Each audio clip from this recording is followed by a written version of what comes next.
Hello friends, मैं Hemlata Kumpawat, assistant professor political science. कल हमने तुलनात्मक राजनीति के अर्थ और उसकी प्रकृति के बारे में अध्ययन किया था।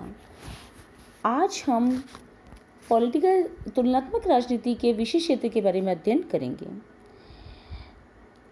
The scope of comparative politics include the subject of political power.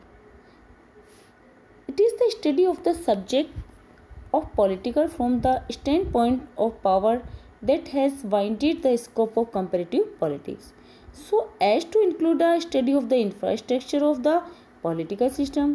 It is on account of this that politics cannot be studied properly without identifying the ruling classes or the governing and non-governing elites and measuring their respective roles. Politics also functions by the large within groups thought as we have seen earlier. However important in themselves, the group may be neither the individual nor the society can be left out.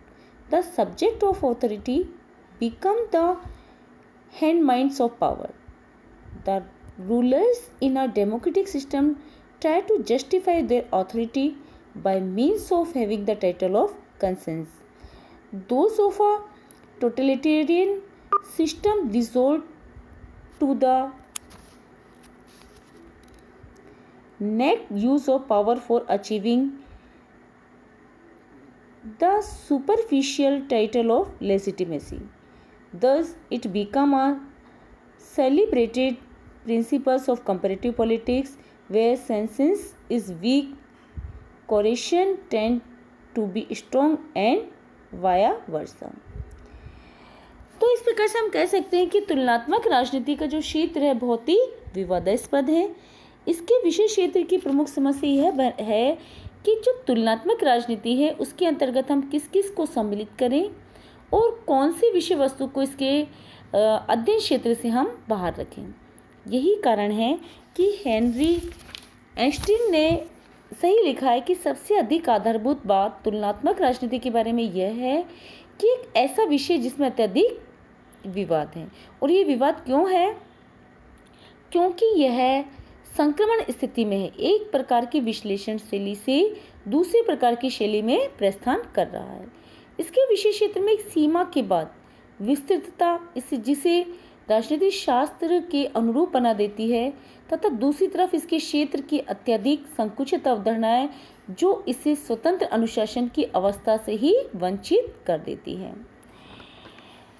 तो इस प्रकार से gene ब्लांडेट ने दो बातों को इसमें रखा है जिन पर कि सबसे ज़्यादा विवाद है। पहला है तुलनात्मक राजनीति की सीमा संबंधी विवाद, कंट्रोवर्सी ओवर द बाउंड्रीज, और दूसरा है मानकों एवं व्यवहार की पारस्परिक संबंधों संबंधी विवाद, controversy over norms and behaviour.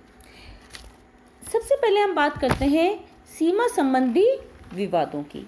तो सीमा संबंधी विवाद में दो दृष्टिकोण प्रचलित हैं। पहला लीगलिस्टिक अप्रोच, कानूनी दृष्टिकोण, और दूसरा है बिहेवियरल अप्रोच, व्यवहारवादी दृष्टिकोण। कानूनी दृष्टिकोण के अनुसार तुलनात्मक राजनीति में केवल उसी राजनीतिक व्यवहार की तुलना होनी चाहिए जो संविधान में कानून द्वारा स्थापित राजनीतिक संस्थाओं से संबद्ध है। जैसे कि संविधान ही शासन के ढांचे का संगठन करता है और इसी के द्वारा हर संस्था के कार्यों का नियमन होता है। इसलिए तुलना राष्ट्रीय सरकारों के आधार, संविधान व इनके नियत जो कार्यकलाप इनके द्वारा नियत किए जाते हैं उसी के अनुसार होनी चाहिए। जैसे कि हम सभी जानते हैं कि जो सतही स्तर पर हमें दिखाई देता है वो वास्तव में नहीं होता है। जैसा कि अगर हम ब्रिटिश संविधान का अध्ययन सतही तौर पर करते हैं तो वहाँ हमें निरंकुश राजतंत्र पाते हैं, लेकिन व्यवहार में उसका लोकतंत्रीकरण हो चुका है। दूसरा है व्यवहारवादी दृष्टिकोण, बिहेवियरल अप्रोच। जीन ब्लांडेट ने तो राजनीति के व्यवहारिक पक्ष को आधारित व मौलिक माना है। तुलनात्मक राजनीति में केवल कानूनी संस्थाओं का औपचारिक फॉर्मल अध्ययन व तुलना पर्याप्त नहीं है, बल्कि तुलनात्मक राजनीति में राजकीय संस्थाओं, पॉलिटिकल इंस्टीट्यूशंस एवं गैर राजकीय संस्थाओं नॉन पॉलिटिकल इंस्टीट्यूशंस के भी पॉलिटिकल बिहेवियर से संबंधित सब तथ्य एकत्रित करके विभिन्न राजनीतिक व्यवस्थाओं में तुलना करते हैं। तो इस प्रकार से इसके ये दो विवाद हैं। बात करते हैं हम controversy over the norms and behaviour. तो हम सभी जानते हैं कि इसका जो दूसरा विवाद है मानकों की अभिव्यक्ति के अंतर्गत कानूनी प्रक्रियाओं व नियमों में होती है, परंतु राजनीतिक व्यवहार कई बार इन कानूनों के प्रतिकूल भी होता है और यही तुलनात्मक अध्ययन में क्या उत्पन्न करते हैं, जटिलताएं उत्पन्न करते हैं। यदि राजनीतिक आचरण मानकों के अनुकूल रहे तो तुलना करना सरल होता है, लेकिन व्यवहार में यह आमतौर पर ऐसा नहीं होता है। तो इस वजह से राजनीतिक व्यवहार को तुलना से बाहर रखना राजनीतिक व्यवहार व्यवस्थाओं की वास्तविकताओं से दूर रहना। तो तुलनात्मक राजनीति के अध्ययन में हमें ये भी देखना चाहिए कि जो राजनीतिक व्यवहार हैं वो मानकों के अनुकूल हैं या प्रतिकूल हैं। वस्तुतः मानक व व्यवहार दोनों ही अचल नहीं रहते, क्योंकि दोनों ही क्या है, डायनेमिक हैं, गत्यात्मक हैं। मानक में परिवर्तन व्यवहार में परिवर्तन लाता है और स्वयं व्यवहार भी नवीन मानकों की स्थापना का कारण बन सकता है। इसीलिए जीन ब्लांडेट ने लिखा है कि जबकि आधारभूत दृष्टि से तुलनात्मक राजनीति का संबंध सरकार की संरचना से होना चाहिए, पर साथ ही उसका संबंध व्यवहार में स्फुटित प्रतिमानों और आचरणों से भी होना चाहिए। संक्षेप में हम जो तुलनात्मक राजनीति विज्ञान है उसके स्कोप का अध्ययन इस प्रकार से कर सकते हैं। पहला है विश्लेषणात्मक आनुभविक खोज। विश्लेषणात्मक आनुभविक खोज से के अंतर्गत हम देखते हैं कि तुलनात्मक राजनीति के अंतर्गत जो भी अध्ययन किया जाए उसमें अध्येता स्वयं राजनीतिक संस्थाओं और संरचनाओं के बजाय उसमें क्रियाशील कार्यकर्ताओं पॉलिटिकल एक्टर्स के व्यवहार का अध्ययन करता है। यानी कि हमें संस्थाओं का अध्ययन की अपेक्षा जो उन संस्थाओं में कार्यरत होते हैं उनके व्यवहार का अध्ययन करना चाहिए। इसी प्रकार से दूसरा है अवसंरचना का अध्ययन, study of infrastructure. Study of infrastructures के अंतर्गत हम जानते हैं कि द स्टडी ऑफ ये क्या है, ये है the study of comparative politics is not confined to the formal structures of government as was the trend with the traditional political scientist. Here a student is concerned with inquiries into matters of public concern, with the behavior and acts that may concern a society as a totality of which may ultimately be resolved by the exercise of legitimation correction.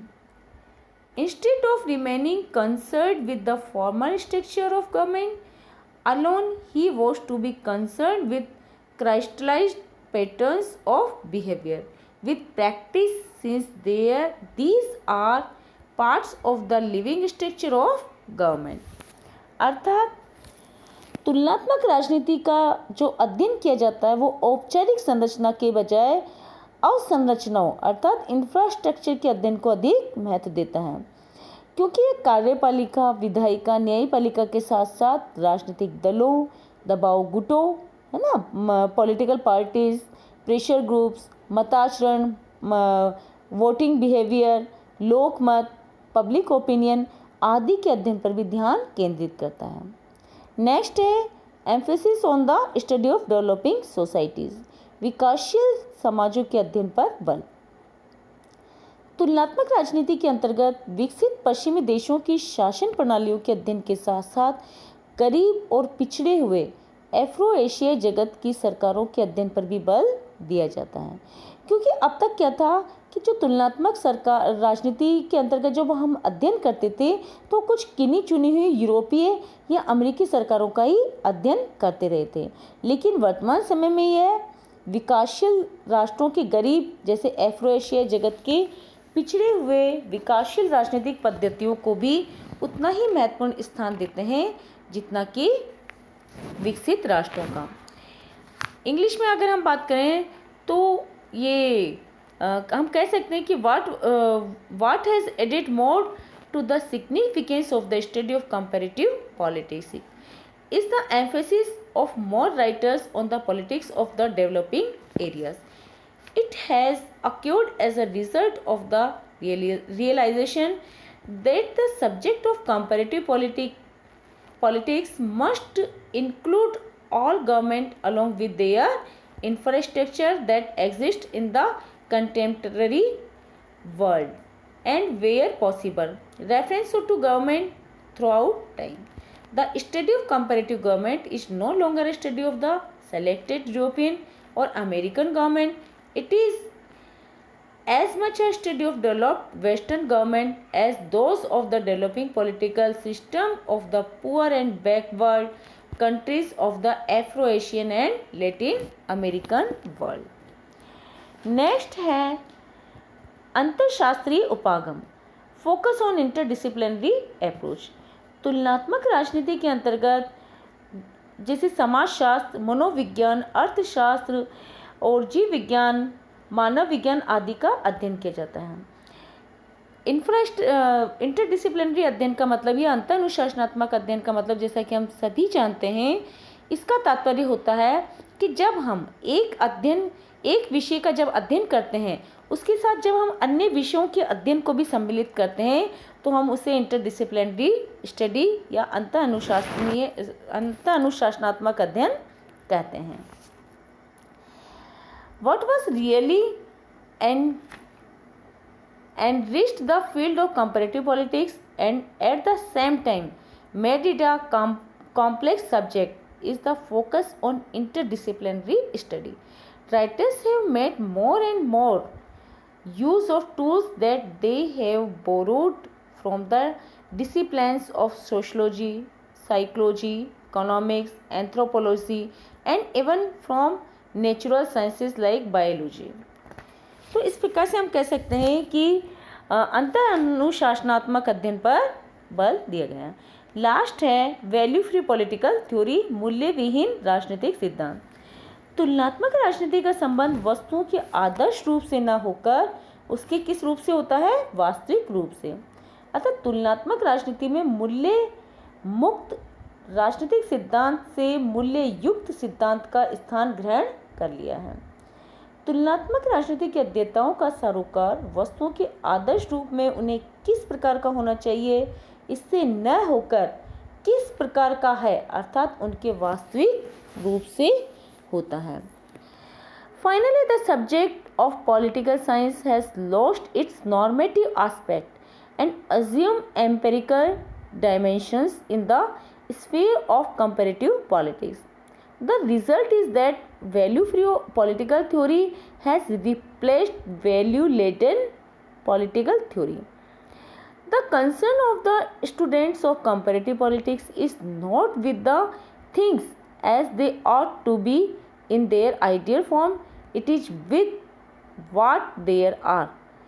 There is hardly any place for the rules of history or ethics in the subjects of comparative politics as the entire field has been covered by the rules of sociology, psychology and economics. तो इस प्रकार से हम कह सकते हैं कि तुलनात्मक राजनीति के अध्ययन में हाल में उन लेखकों का महत्वपूर्ण योगदान शामिल है जिन्होंने अपने अध्ययन के क्षेत्रों में विश्व के अधिक से अधिक देशों विशेषकर एफ्रो एशियाई और लैटिन अमेरिकी जगत के देशों को शामिल करके अपने विषय को विस्तृत एवं व्यापक बनाया है। अंत में हम कह सकते हैं जैसा कि लॉर्ड ब्राइस ने कहा है कि अब लगता है समय आ गया है जब सरकार की वास्तविकताओं अर्थात एक्चुअलिटीज़ का उसके विभिन्न रूपों में अन्वेषण किया जाएगा या उनका अध्ययन किया जाएगा। धन्यवाद।